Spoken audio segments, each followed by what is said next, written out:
Hello everyone, आपका अपने YouTube channel Bharat entertainment में आपका स्वागत है। दोस्तों, आज मैं आपको इस वीडियो में बैंक ऑफ बड़ौदा में अगर आपका सेविंग अकाउंट है तो आपको उसमें मिनिमम बैलेंस कितना रखना पड़ेगा, नहीं तो बैंक ऑफ बड़ौदा आपको एक्स्ट्रा चार्ज कटेगा पेनल्टी के तौर पे। तो चलिए जानते हैं बैंक ऑफ बड़ौदा में मिनिमम बैलेंस के नियम।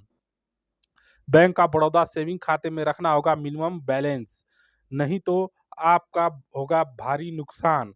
अगर आप saving account bank of Baroda में है या भविष्य में इसमें खाता खोलने की सोच रहे हैं तो आपके लिए जानकारी बेहद जरूरी है। बैंकिंग नियमों के अनुसार हर सेविंग अकाउंट में एक तय मिनिमम बैलेंस रखना जरूरी होता है।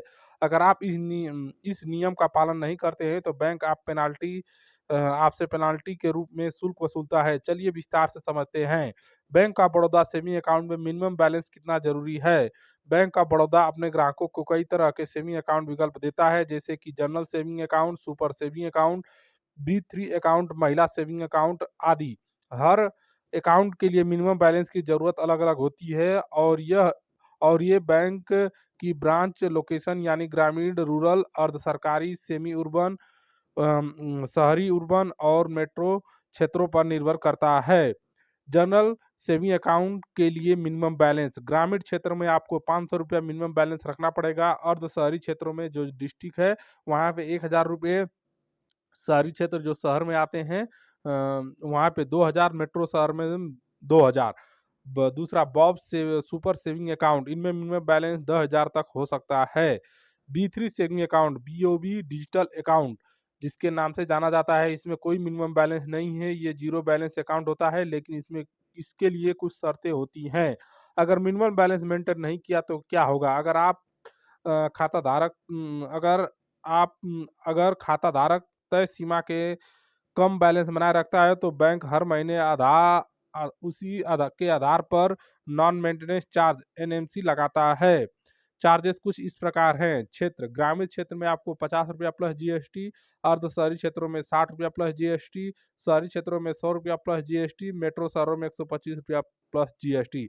अगर खाते में बैलेंस बिल्कुल भी नहीं है और खाते में लेन देन नहीं हो रहा है तो उसे इनएक्टिव या डोरमेनेंट अकाउंट घोषित कर दिया जाता है।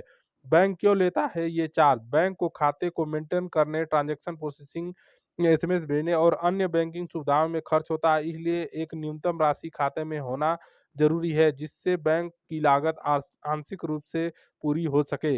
मिनिमम बैलेंस से कैसे बचा सकता है। अगर आप बार बार मिनिमम बैलेंस बनाए रखने में परेशानी महसूस करते हैं तो नीचे दिए गए विकल्पों को अपनाकर आप खुद को चार्जेस से बचा सकते हैं।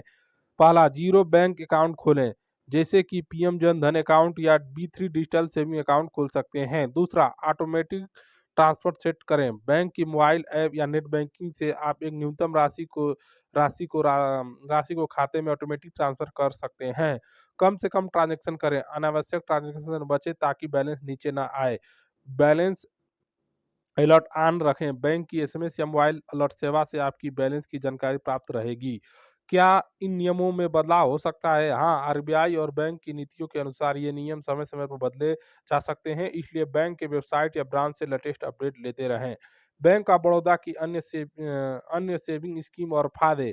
बैंक ऑफ बड़ौदा ग्राहकों को निम्नलिखित सेविंग देता है। एटीएम या डेबिट कार्ड सुविधा, नेट बैंकिंग और mobile banking, free chequebook, SMS alert, nomination सुविधा, यूपीआई, क्यूआर और डिजिटल पेमेंट की सुविधा। अगर आप अगर आपका खाता बैंक ऑफ बड़ौदा में है तो यह जानना जरूरी बेहद है कि आपके अकाउंट के प्रकार और क्षेत्र के अनुसार आपको कितना मिनिमम बैलेंस रखना होगा। यदि आप इस नियम की अनदेखी करते हैं तो आपको हर महीने जुर्माने भरना पड़ सकता है।